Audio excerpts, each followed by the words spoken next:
안녕하세요. 권혁준과 함께하는 금융기업 성공취업 엑스파일. 오늘은 국민건강보험공단 기업 분석 및 면접 기출문제를 알아보도록 하겠습니다.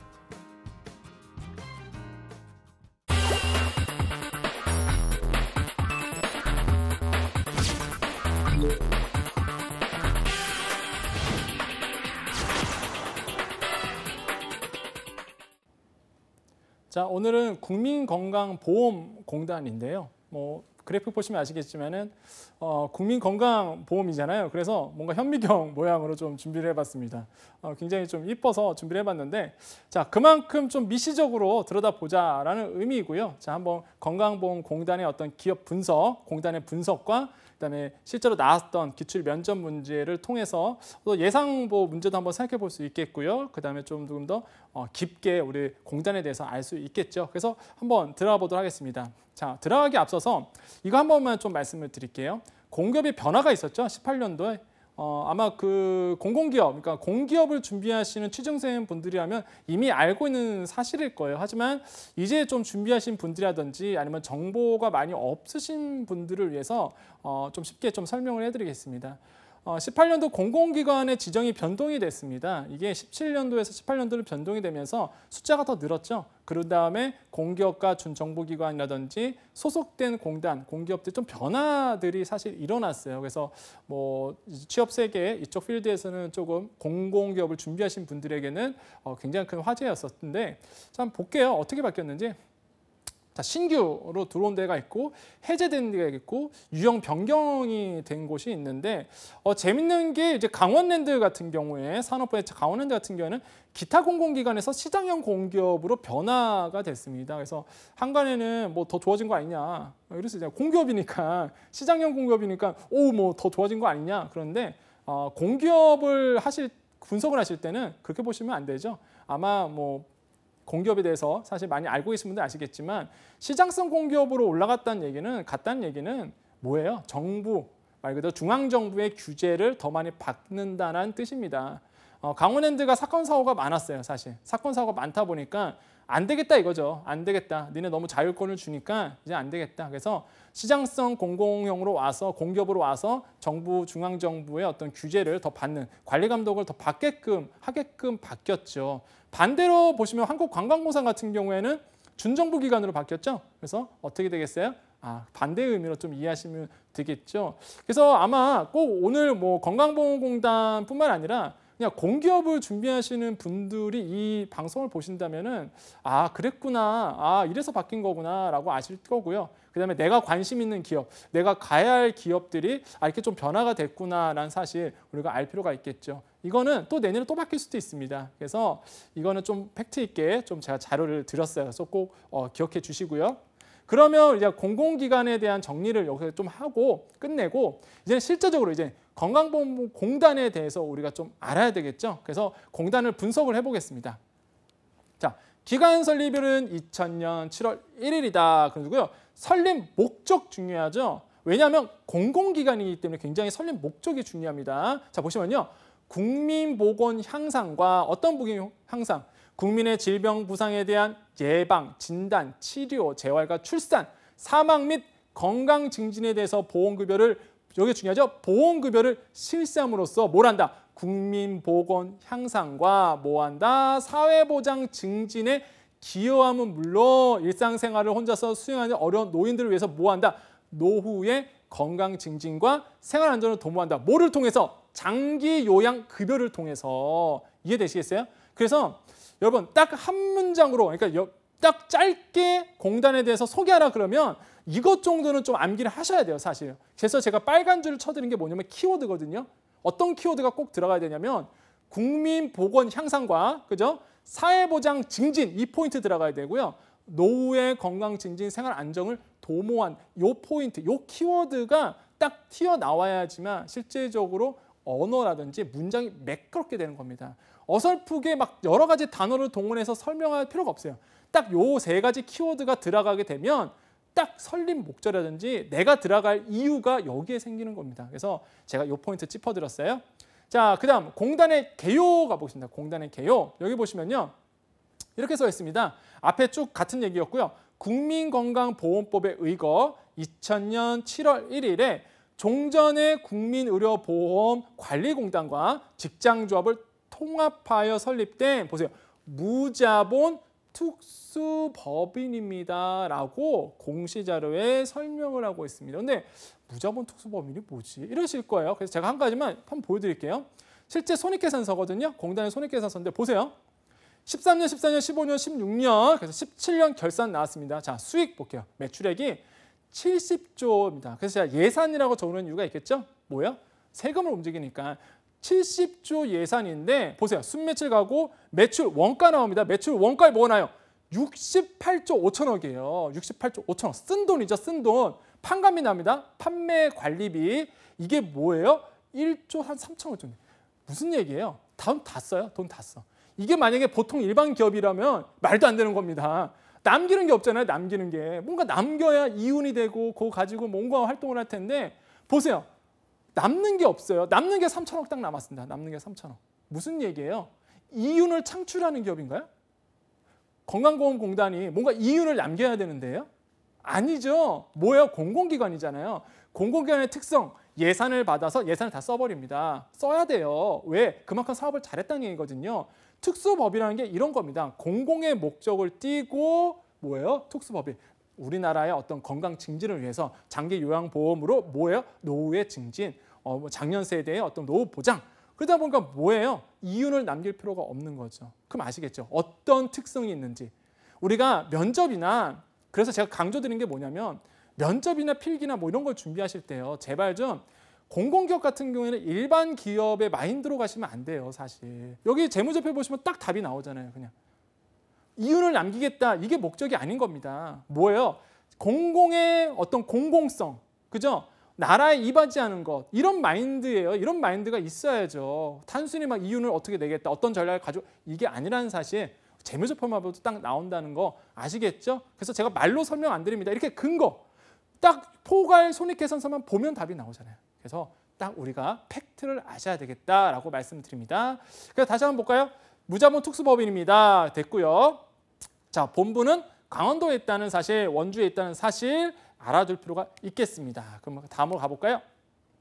자, 갔더니요. 공단의 개요 나옵니다. 봤더니 2011년도 1월 1일부터 국민연금법 제88조에 의해서 뭐예요? 4대 사회보험 뭐야? 징수 업무를 통합 관리하게 됐습니다. 이게 참 포인트긴 포인트입니다. 아마 그 지금 준비생분들은 이게 의미인지 어떤 의미인지 모르실 건데 작년 세대들은요. 사실 따로따로 막 이렇게 했었거든요. 4대 보험이 뭐예요? 우리가 나오죠. 건강보험 있죠. 그다음에 뭐 있어요? 연금 있죠. 국민연금. 그다음에 뭐예요? 산재 있죠. 고용보험 있죠. 우리가 보통 이거를 우리가 뭐라 그러나요? 4대 보험이라고 보통 얘기를 하죠. 여러분 그 직장에 취업하시게 되면 4대 보험이 돼야지만 실제로 지표값이 잡히는 거 아시죠? 대학에서도 그래서 굉장히 중요시 여기는 게 이 4대 보험이 되고 안 되고입니다. 근데 뭐 우스갯소리로 말씀드렸지만은 4대 보험을 통합 관리해요. 어디서? 여러분이 지금 지원하는 데에서. 아시겠죠? 통합 관리하게 되었다. 그래서 나오는데 자, 요거 보겠습니다. 주요 기능이 있고요. 역할이 있어요. 건강보험료 사업 한번 중요한 큰 꼭지죠? 장기 요양 사업 한다는 거 굉장히 큰 꼭지입니다. 여기 나오죠? 사회보험 통합징수 사업도 하나의 어떤 큰 꼭지로 있습니다. 그래서 사회보험료 통합 고지하고 징수를 한다. 과거에는 따로따로 했다가 이제는 건강보험공단이 이것을 총합해서 고지하고 관리를 하게 됐습니다. 그래서 업무가 하나가 더 있다는 사실은 좀 기억해 주셔야 돼요. 단순히 우리가 흔히 상식대로 건강보험 사업하고 장기요약 사업하고 뿐만 아니라 통합징수 사업도 있다는 사실 꼭 알고 계셔야 되겠고요. 자, 그 다음은 우리가 전략 체계도가 있는데요.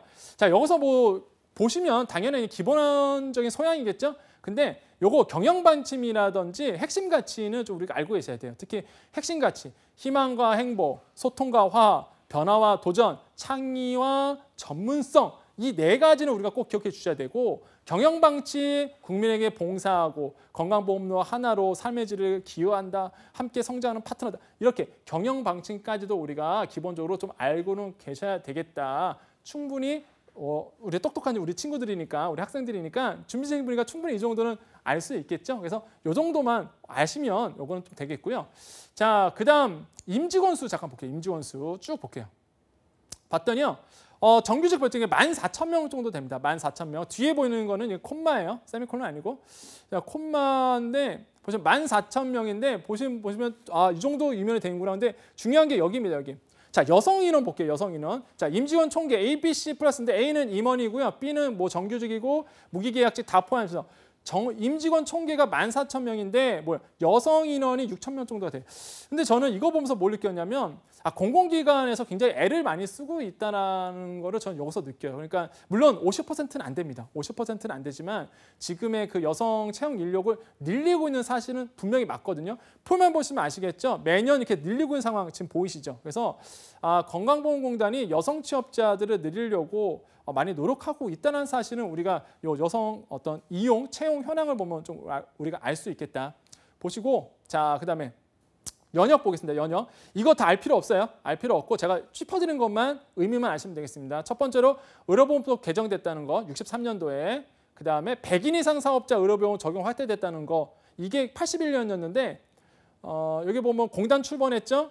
5인 미만까지 내려온 게 2001년도였어요. 그러니까 뭐냐면 5인 미만 사업장 근로자는 직장 가입자를 무조건 편입하게 됐습니다. 그러니까 불만이 사실이 많았어요. 사실 돈도 없는데 이것까지 내가 오너 입장에서 내야 되냐 이런 불만도 있었지만은 뭐 정부가 진행하는 거고 특히 우리나라의 건강보험을 위해서라면 삶의 질 제고를 위해서라면 너무나 필요한 거였죠. 그래서 2001년도에 들어왔다는 것 이렇게 보시면 되겠고, 자 2011년 1월에 드디어 사회보험 징수 통합이 됐다는 사실 다 알 필요는 없고요. 최소한 이 정도만 좀 알고 계시면 건강보험공단의 어떤 지나온 발자취 정도는 우리가 충분히 알 수 있고 이와 관련된 혹시나 질문이 나온다면 우리가 좀 쉽게 설명할 수가 있는 것이죠. 자, 그다음 좀 볼까요? 공단에 대한 분석 좀 들어가 볼게요.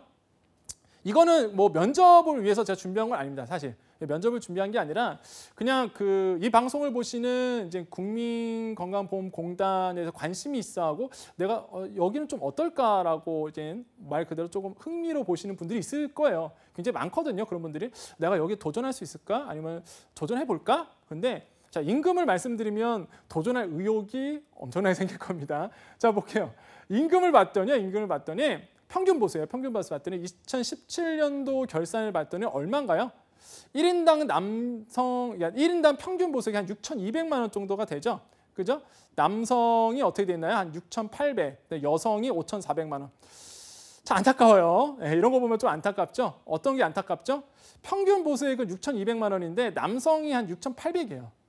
여성이 5,400입니다. 물론 자기의 어떤 포지션이 여성이 많이 들어간 포지션이 있고 남성이 많이 들어간 포지션이 있기 때문에 사실 그런 거는 충분히 이해는 합니다. 하지만 딱 보시면 아시겠지만 여성 임금이 많이 낮다는 사실은 우리가 조금 반성해야 할 부분이다라고 생각해 볼 수 있겠고요. 근데 제가 이걸 반성하자고 갖고 온 게 아니라 그러니까 건강보험공단이 노력을 하고 있다는 게 여기서 느껴지는 게 뭐냐면 보세요. 2016년도 결산에 있나요? 자료가 있나요? 15년도 결산에 자료 있나요? 없죠. 재밌는 게 2017년도 결산 자료부터 이거를 남녀와 여성의 평균 임금을 넣기 시작했습니다. 무슨 얘기예요?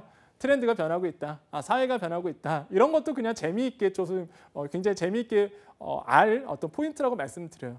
변하고 있구나. 뭔가 깨어져 변하고 있구나 하는 사실을 우리가 좀 이런 데에서 좀 우리가 알 수 있는 거죠. 자, 그다음 한번 보겠습니다. 가장 궁금하시죠? 신입사원 초봉. 아마 궁금하실걸요? 볼게요. 3천만 원입니다. 기본급이 한 2,300이고 합계가 한 3,000이 되는데 근데 재밌는 게 뭐냐면 여기 평생 근속 연수가 20년입니다. 무슨 얘기냐면 기존 우리가 아마 제가 정말 재밌는 게시판을 가보면 이런 질문을 많이 남겨요.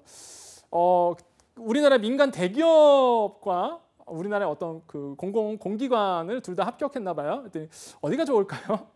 둘 다 합격했다면 어디가 좋을까요? 이렇게 질문을 하시는 분도 종종 있습니다.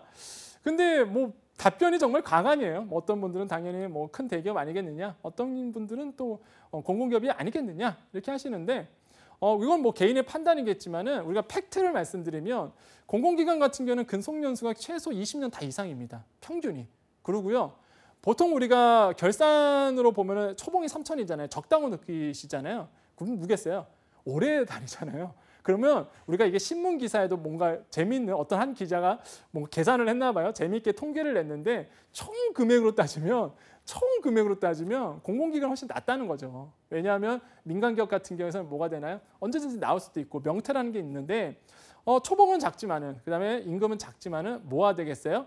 시간이 지날수록 오히려 더 많이 받게 되는 구조가 지금의 현 공공기관의 구조이기 때문에 뭐 충분히 메리트가 있겠다. 그러면 내가 공공기관에 지원을 할까? 국민건강공단은 어떨까라고 봤을 때 갑자기 의욕이 불끈 생기시죠. 그럼 그 의욕이 불끈 생겼으면 합격을 해야 되잖아요. 그 합격의 어떤 얘기를 이제부터 어떻게 준비해야 되는지 말씀을 드릴 거예요.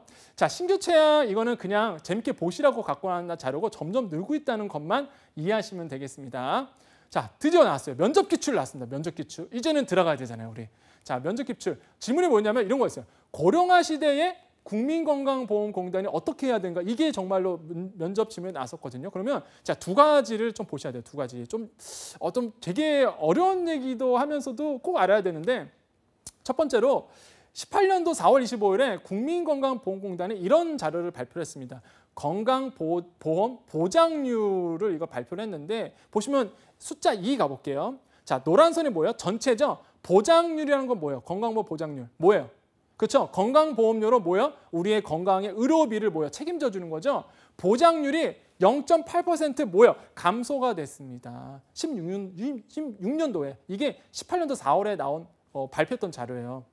자, 보장률이 하락을 했어요. 그런데 4대 중증질환 보장률은 높아졌습니다. 근데 그 이유가 재밌는 게 4대 중증질환 같은 경우는 뭘 했냐면은 제도적으로 이거를 완화시키고요. 제도적으로 뭔가 조금 더 디테일하게 만들었어요. 그러니까 보장을 많이 하게끔. 그랬더니 실제적으로 뭐예요? 보장이 높아졌죠. 그 얘기는 뭐예요?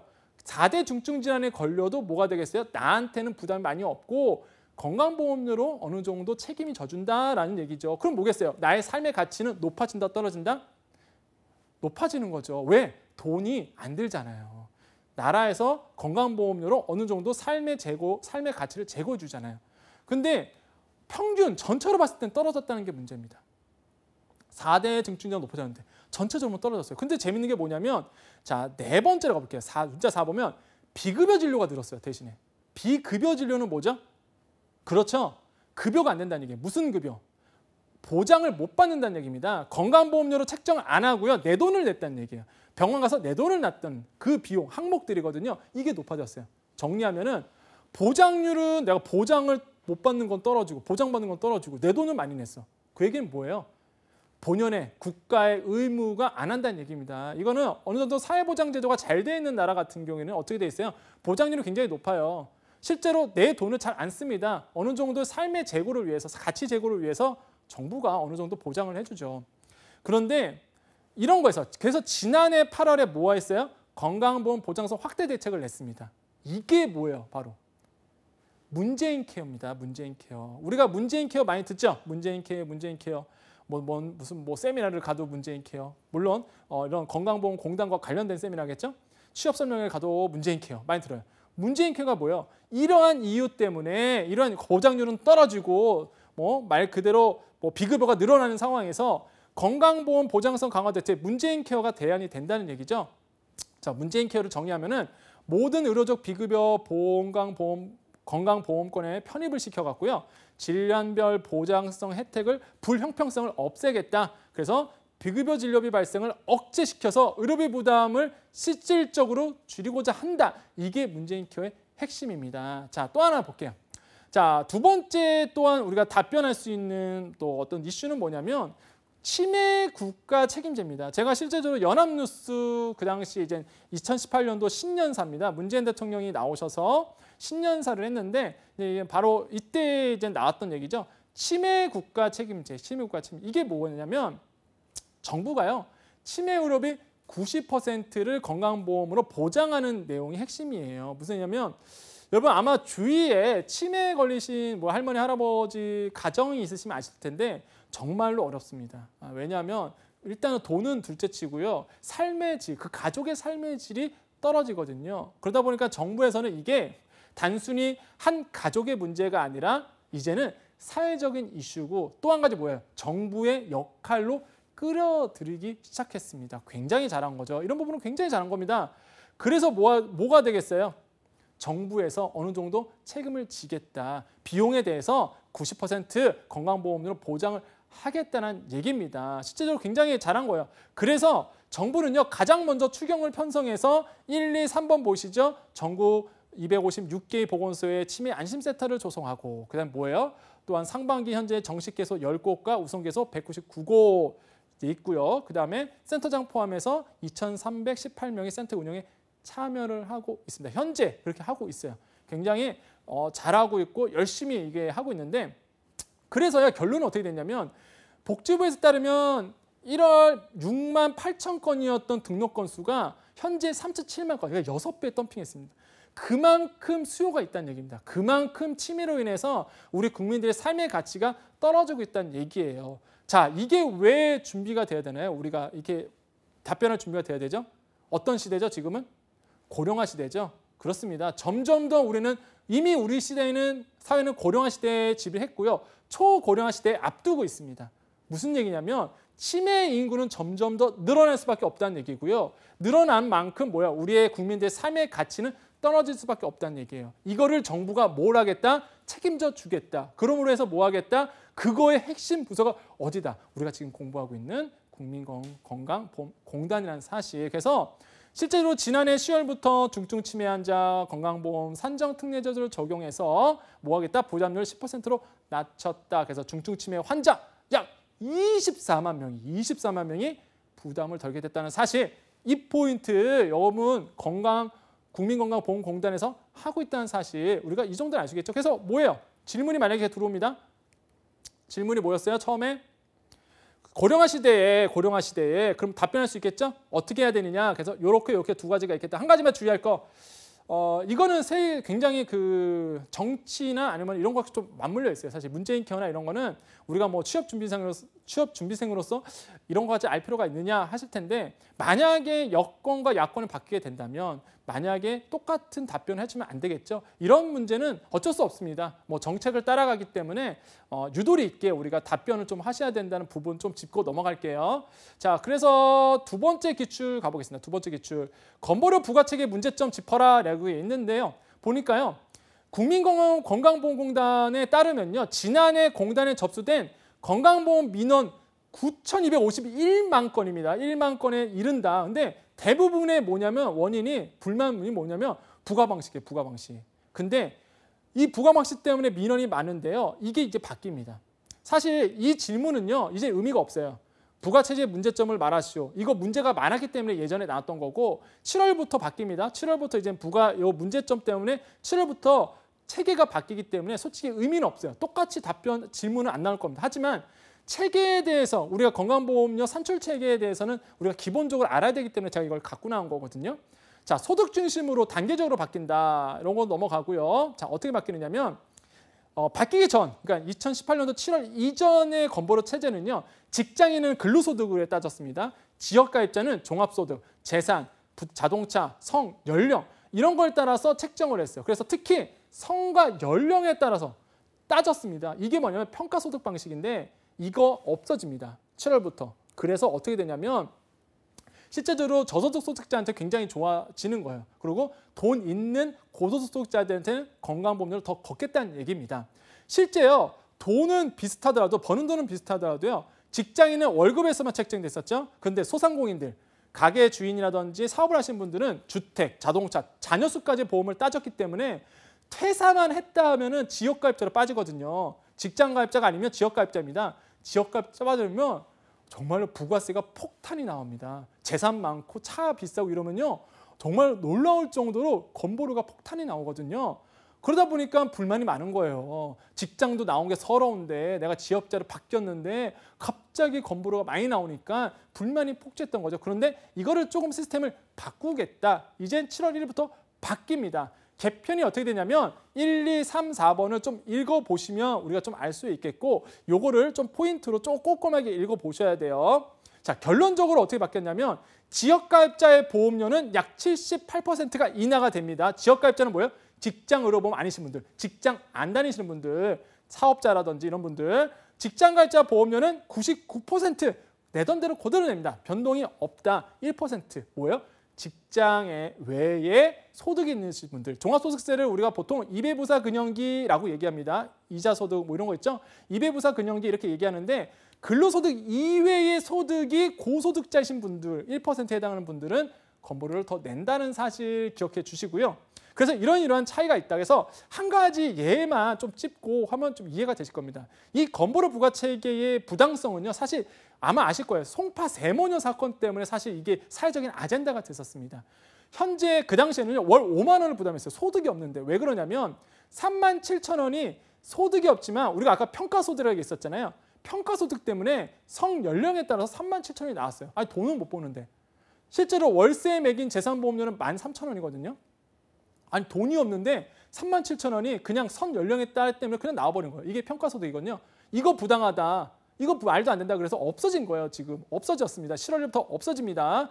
그래서 앞으로는 뭐 한다? 13,000원. 이런 분들은 13,000원만 내면 된다. 그래서 예를 이렇게 달아듣는다. 예를 이렇게 달아드는데 요거 좀 읽어보시면은 건강보험료의 어떤 차이점, 건강보험료가 어떻게 돌아가는지는 알 것이다 라고 보아지고요. 마지막으로 우리가 은퇴연금 소득자 요 사례는 좀 말씀을 드릴게요. 왜냐하면 은행이라든지 아니면은 공단에 있다면은 이런 포인트가 굉장히 좀 포함이 되거든요. 아셔야 되거든요.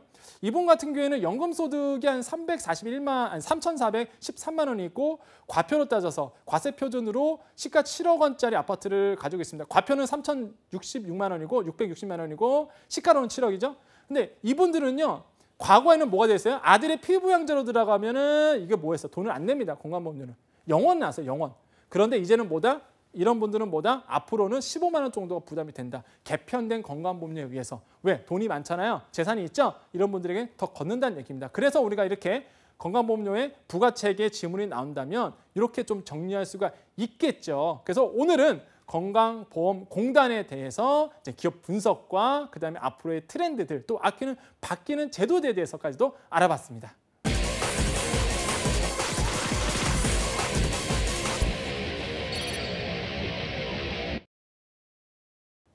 자, 국민건강보험공단에 대해서 알아봤는데요. 다시 한번 강조드립니다.